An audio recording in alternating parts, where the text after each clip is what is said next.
سلام دوستان،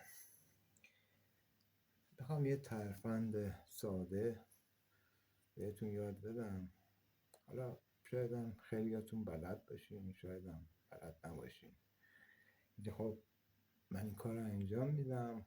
اگر متوجه شدین که علتش چیه برام تو کامنت ها بنویسین. اگر هم دوست داشتین سابسکرایب کنین، ممنون میشم ازت.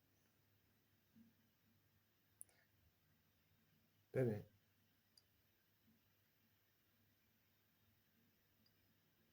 بپر.